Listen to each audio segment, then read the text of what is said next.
Bahujan Samaj party के संस्थापक माननीय श्री काशीराम साहब को श्रद्धा के सम्मान अर्पित करते हुए आज बहुजन समाज पार्टी की राष्ट्रीय अध्यक्ष, पूर्व मुख्यमंत्री उत्तर प्रदेश, पूर्व सांसद राज्यसभा आदरणीय बहन कुमारी मायावती जी के 65वें जन्म दिवस समारोह के इस मौके पर राज्य के कार्यक्रम की अध्यक्षता कर रहे बहुजन समाज पार्टी के जनपद मुरादाबाद के सम्मानित जिला अध्यक्ष श्री वेद प्रकाश जी, कार्यक्रम में उपस्थित मुरादाबाद के सेक्टर प्रभारी जनपद हापुड़ से चलकर यहाँ पहुंचे हमारे बहुत ही सम्मानित साथी डॉक्टर सुनील भारती जी, हमारे दूसरे सेक्टर प्रभारी श्री सतपाल कश्यप जी, हमारे सेक्टर प्रभारी अरुण कुमार रिंटू जी, डॉक्टर शीशपाल जी, डॉक्टर योगंबर जी, भाई निर्मल सागर जी जो आज के इस कार्यक्रम का संचालन कर रहे हैं, डॉक्टर सुनील भारती जी, सुनील आजाद जी और मंच पर उपस्थित हमारे सभी सम्मानित विधानसभाओं के प्रभारी, काट से जनाब अफाक अली साहब, ठाकुर द्वारा विधानसभा के प्रभारी श्री उत्तम सिंह चौहान जी, देहात से श्री अखिल चौधरी साहब और कुदरती से जनाब हाफिज बारिश साहब, बिलारी से हमारे सम्मानित श्री अनिल चौधरी जी। जिले के 15 जनवरी 1956 को बहन जी का बहुत ही एक साधारण परिवार में जन्म हुआ। बहन जी ने जब बचपन से ही संघर्ष किया, चाहे वो छात्र समय हो और छात्र के बाद चाहे वो राजनीति उन्होंने जब शुरू की हो। बहन जी का लंबा संघर्ष है और बहुत से साथी हमारे यहाँ जो बैठे हैं उन्होंने देखा भी है और उन्हें साथ काम करने का भी मौका मिला है। साथियों, बहुजन समाज पार्टी में जब बहन जी ने शुरुआत की, बहन जी छात्र समय में अपना आईएएस की तैयारी में लगी हुई थी। एक कार्यक्रम में माननीय श्री काशीराम साहब ने उन्हें सुना और सुनने के बाद उन्हें तराशने का काम किया और उसके बाद उन्होंने बहन जी के घर जाकर उनके माता पिता से आग्रह किया और बात की कि मायावती जी को आप हमें सौंप दें। और मायावती जी से, बहन जी से जब पूछा गया माननीय काशीराम साहब ने कि आप क्या बनना चाहती हो, तो साथियों उन्होंने आईएएस बनने की इच्छा जारी की। लेकिन माननीय काशीराम साहब ने तभी माननीय बहन जी से कहा कि आप आईएएस बनकर समाज की सेवा तो कर सकती हैं, लेकिन वो भी एक सीमित दायरा रहेगा। हम ये चाहते हैं कि तुम आईएएस ना बनो, आईएएस तुम्हारे आगे पीछे घूमे, तुम ऐसा व्यक्तित्व ना बनाओ। तो साथियों, माननीय काशीराम साहब ने माननीय बहन जी को पार्टी में आग्रह करके काम करने का न्योता दिया और माननीय बहन जी ने भी पूरे तन मन धन से अपना पूरा जीवन समर्पित करते हुए बहुजन समाज पार्टी को आगे बढ़ाने में अपना योगदान दिया। और उस योगदान का नतीजा था कि देश के सबसे बड़े प्रदेश में एक बार नहीं 4-4 बार उन्हें मुख्यमंत्री बनने का यहाँ मौका मिला। और बहन जी ने जब इस प्रदेश की कमान संभाली तो साथियों आपने देखा होगा बहन जी ने हमेशा दलित, पिछड़े और कमजोर लोगों को उत्थान करने के लिए तमाम योजनाएं चलाकर कल्याण करने का कार्य किया। जन कल्याणकारी दिवस का जो नाम ये बहन जी ने दिया था, अपने शासन काल में जन्मदिन मनाने का जो ये नाम दिया था जन कल्याणकारी योजना, बहन जी आज ही के दिन लागू करती थी। लेकिन आज हमारी सरकार नहीं है, बहन जी ने फिर भी आज के जन्म दिवस को जन कल्याणकारी दिवस के रूप में मनाने का निर्णय लिया। और साथ ही साथ ये भी निर्णय लिया कि बहुत सादगी के साथ आज का जन्मदिन आयोजित किया जाए। उसके 2 कारण थे। एक तो ये कि पूरे देश में कोरोना का प्रकोप है और तमाम पिछले वर्ष में लोग परेशान रहे, हमारे साथी दुखी रहे, तमाम जनता परेशान पूरे देश की रही। उस परेशानी के समय को देखते हुए और दूसरा आज पूरे देश का किसान, आज दिल्ली सरकार दिल्ली के अंदर आंदोलन कर रहा है, सरकार सुनने को तैयार नहीं है, कड़ाके की ठंड है। ऐसी ठंड में भी हमारे किसान भाई जो अन्नदाता है, जो हमारे थाली में रोटी पहुंचाने का काम करते हैं, वो संघर्ष कर रहे हैं। तो साथियों, इस कारण भी बहन जी ने कि हमारा किसान भी परेशान है, जवान भी परेशान है, जनता परेशान है, तो हम जन्मदिन जो है जन कल्याणकारी दिवस के रूप में मनाने का काम करेंगे। और बहन जी का ये भी आदेश हुआ कि आज के दिन हम जो भी कार्यकर्ता मिलकर हम गरीबों की, महिलाओं की, कमजोरों की, बुजुर्गों की जो सेवा कर सकते हो आज बहन जी के जन्म दिवस पर, चाहे वो कंबल के माध्यम से हो, चाहे वो मरीजों को फल बांट कर हो या और को औषधि बांट कर हो, जिस तरह भी हम मदद कर सकते हैं वो भी मदद करने का काम आज साथियों बहुजन समाज पार्टी के साथ ही सभी जन्मदिन के मौके पर करने का काम करेंगे। अभी आपके सामने हमारी माताओं बहनों को कंबल और हमारे बुजुर्गों को, जो विकलांग लोग भी यहाँ उपस्थित हुए, जो कमजोर लोग उपस्थित हुए हैं, उन्हें कंबल देने का हमारी पार्टी के सभी कार्यकर्ताओं ने काम किया है। और मुझे उम्मीद है कि सभी लोग, जितने एक एक व्यक्ति को यहाँ कंबल देने का सभी पार्टी के कार्यकर्ता यहाँ काम करेंगे। काफी बड़ी संख्या में यहाँ हमने कंबल मंगवाए थे और मेरा निवेदन भी है कि सब साथी अपनी अपनी जगह बैठे रहें और यकीन रखें कि आपके कुर्सी पर ही सबको कंबल पहुंचेगा। तो साथियों, आज हम ऐसी नेता का यह जन्मदिन मना रहे हैं जिन्होंने देश की सामाजिक परिवर्तन करने का काम किया और 4 बार मुख्यमंत्री रहकर आज पूरे देश में बहुजन समाज पार्टी का नेतृत्व करने वाली आदरणीय बहन कुमारी मायावती जी हम सभी कार्यकर्ताओं का नेतृत्व कर रही हैं। हम चाहते हैं कि उनका नेतृत्व और मजबूत हो और वो आगे बढ़े और देश की प्रधानमंत्री एक बार जरूर हम सबके सहयोग से साथियों बहन जी को बनाने का काम करेंगे। बहन जी संघर्ष करती हैं और बहन जी कभी संघर्ष से डरती नहीं है। सफलता असफलता आती रहती है। बहन जी बार बार कहती हैं कि राजनीति में कुर्सी और पद जरूरी नहीं है, राजनीति में पद रहना हमेशा जरूरी नहीं है। आपका हौसला और जज्बा बहन जी के साथ है तो मुझे पूरा यकीन है कि आने वाले समय में बहन जी इस प्रदेश की मुख्यमंत्री बनेंगी और आने वाले 24 में इस देश की प्रधानमंत्री भी जरूर बनेंगी। साथियों, हमें निष्ठा ईमानदारी से ये काम देखना है। अभी हमारे तमाम साथियों ने अपने विचार रखे कि आने वाले कुछ ही समय में जिला पंचायत का भी चुनाव हमारे जनपद के साथ साथ पूरे प्रदेश में होने जा रहा है। मेरा ये निवेदन रहेगा, जितने भी कार्यकर्ता हैं, तमाम साथी यहाँ ऐसे हमारे पहुंचे हैं जो चुनाव लड़ना चाहते हैं और पार्टी के प्रत्येक गांव से लगभग यहाँ कार्यकर्ता यहाँ पहुंचे हैं, हमारे पदाधिकारी पहुंचे हैं।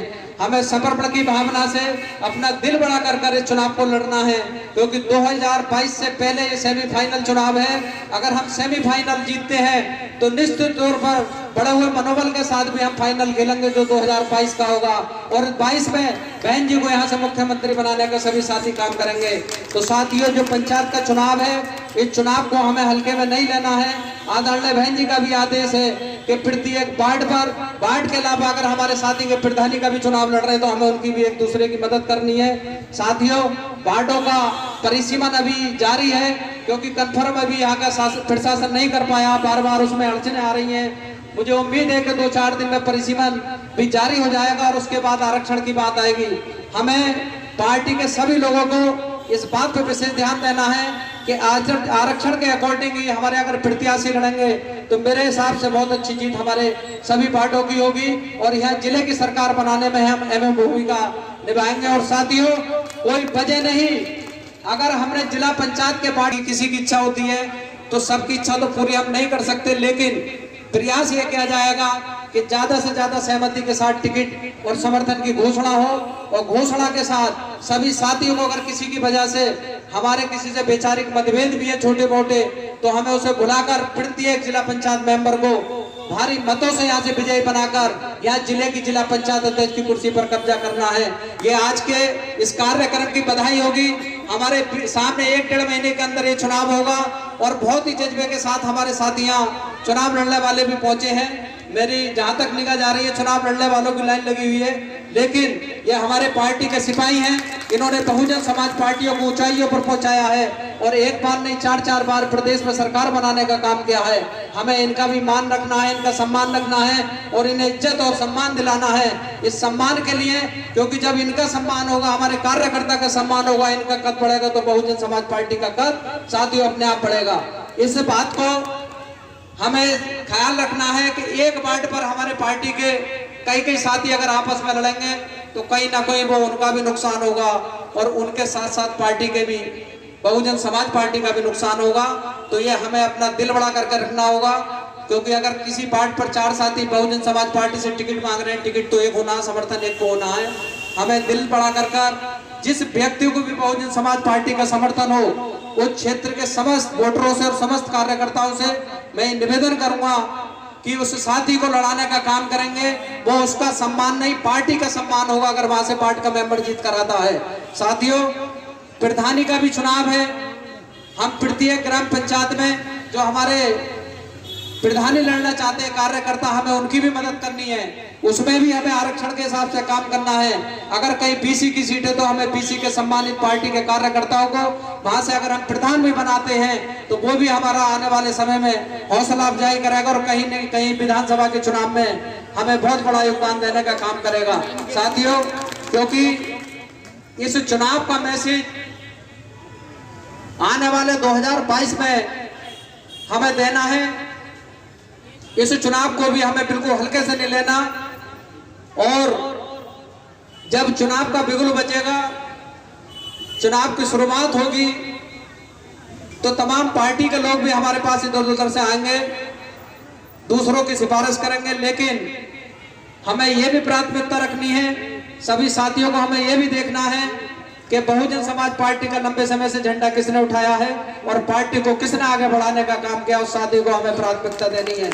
लेकिन कहीं कहीं परिस्थिति यह भी होगी कि कोई साथी हमारा ऐसा है जिससे कोई भूल हो गई है और भूल बस वो हमें कभी छोड़कर चला गया या किसी गुमराह हो गया, और अब आज कुछ समय पहले या अब आने वाले टाइम में वो ये एहसास करता है, तो हमें ऐसे साथियों का भी मान रखना है। क्योंकि गलती व्यक्तियों से होती है और गलती करके अगर सुधारने का आदमी को प्रयास करे तो मेरे हिसाब से उसका सहयोग करना चाहिए। तो हमें ऐसे लोगों का भी ध्यान रखना है। मैं साथियों, आज के इस जन्मदिन के मौके पर बहन जी के, क्योंकि बहन जी को हमें ये बधाई देनी है, तो साथियों इस साल की असली बधाई ये होगी कि हम जिला पंचायत चेयरमैन बहुजन समाज पार्टी का अगर बना के दे दें तो आदरणीय बहन जी के जन्मदिन की सबसे बड़ी बधाई होगी। क्योंकि जिला पंचायत चेयरमैन का पद इतना बड़ा होता है। हमारे बीच में अनिल चौधरी जी यहाँ पर उपस्थित हैं। ये सौभाग्य है कि हमारे बीच में पूर्व चेयरमैन हमारे मंच पर उपस्थित हैं, और इन्होंने साथियों उस समय जब चेयरमैन रहे तो काफी संख्या में विकास कराने का काम किया। आप लोगों ने देखा होगा कि कोई क्षेत्र ऐसा नहीं है जहां इनका बोर्ड किसी गांव में ना लगा हो। बहुत बड़ी संख्या में इन्होंने विकास कराया, और मुझे उम्मीद है आने वाले समय में अगर मौका मिला तो इससे दुगना विकास कराने का भी ये काम करेंगे। साथियों, मेरा पुनः सब साथियों को, यहाँ उपस्थित जनता को, माताओं बहनों को, आदरणीय बुजुर्गों को, युवा साथियों को, क्योंकि आप सुबह 11 बजे से यहाँ बैठे हैं, मैं अब ज्यादा समय आपका नहीं लूंगा, क्योंकि आज आप इस कार्यक्रम में पहुंचे। मैं सबका हार्दिक दिल से ये धन्यवाद देता हूं और बधाई देता हूं कि आपने इतने लंबे समय तक हमारे सभी साथियों के विचार सुने और बहुजन समाज पार्टी की जो राष्ट्रीय अध्यक्ष है बहन कुमारी मायावती जी के, उनके जन्मदिन को, इस कार्यक्रम को सफल बनाया। तो मैं सभी साथियों का हृदय से स्वागत और अभिनंदन करते हुए और सब साथियों की ओर से धन्यवाद देते हुए कि आप यहाँ पहुंचे, सभी मीडिया के साथी। और मैं पुनः फिर एक बार ये निवेदन करूंगा कि साथियों, आने वाला जो चुनाव है इस पे एक एक साथी को बड़ी पैनी नजर रखनी है और बहुत ही मेहनत करने की जरूरत है। आज का जो माहौल आप देख रहे हैं, चाहे देश की सरकार, लगभग जो अन्नदाता है देश का वो दिल्ली के बॉर्डरों पर पड़े हैं, सरकार उनकी सुनने को तैयार नहीं है। आज ये बड़ा दुख का विषय है कि हमारी सरकार, हमारी चुनी हुई सरकार आज हमारी बात मानने को तैयार नहीं है। साथियों, ऐसी सत्ता परिवर्तन करने के लिए हमें आने वाले टाइम में एक एक वोट बहुजन समाज पार्टी को देना है और आदरणीय बहन कुमारी मायावती जी के हाथों को मजबूत करना है। आपने देखा होगा कि जब जब बहन जी की सरकार उत्तर प्रदेश में रही है, कानून का राज स्थापित हुआ है और विकास की तमाम गंगा बहाने का काम बहन जी ने किया है। साथियों, अभी हमारे साथियों ने बताया कि बहन जी ने अपने शासन काल में, चाहे वो महिलाओं की सुरक्षा के लिए हो, महिलाओं की शिक्षा के लिए हो, या युवाओं के रोजगार के लिए हो, या किसानों की फसल का मुनासिब जो दाम होता है, उचित दाम होता है, वो देने का हो। अभी हमारे अनिल चौधरी जी ने बताया कि जो गन्ने का रेट बहन जी ने बढ़ाया, आज तक ना पहले किसी सरकार ने बढ़ाया, ना उनके बाद किसी सरकार ने इतना रेट बढ़ाने का काम किया है। तो साथियों, हमेशा बहुजन समाज पार्टी की राष्ट्रीय अध्यक्षा जी ने जब जब मुख्यमंत्री का पद संभाला है, सभी वर्गों को साथ लेने का काम किया है, सभी का विकास करने का काम किया है। गरीब बच्चों को, पिछड़े बच्चों को, जो छात्र के जिला पंचायत के चुनाव में जिला पंचायत की कुर्सी अपने जिले की बहुजन समाज पार्टी के किसी मेंबर को दिलवानी है, प्रत्याशी कौन होगा ये पार्टी तय करेगी। लेकिन जो मेंबर बनेंगे, जो हमारे 39 मेंबर बनेंगे, उनमें से जो बहुजन समाज पार्टी का मेंबर वो जीत कर आएंगे, उन्हीं में से कोई ना कोई चेयरमैन बने, ये हमारी तमन्ना रहेगी। और यही हमारी सच्ची बहन जी को बधाई होगी। और आने वाले 2022 में साथियों, उत्तर प्रदेश के अंदर आदरणीय बहन जी फिर मुख्यमंत्री की शपथ ले। इन्हीं शुभकामनाओं और इन आशाओं के साथ मैं सबका एक बार पुनः आभार व्यक्त करते हुए अपनी बात खत्म करता हूँ। जय भीम, जय भारत, बहुत बहुत धन्यवाद।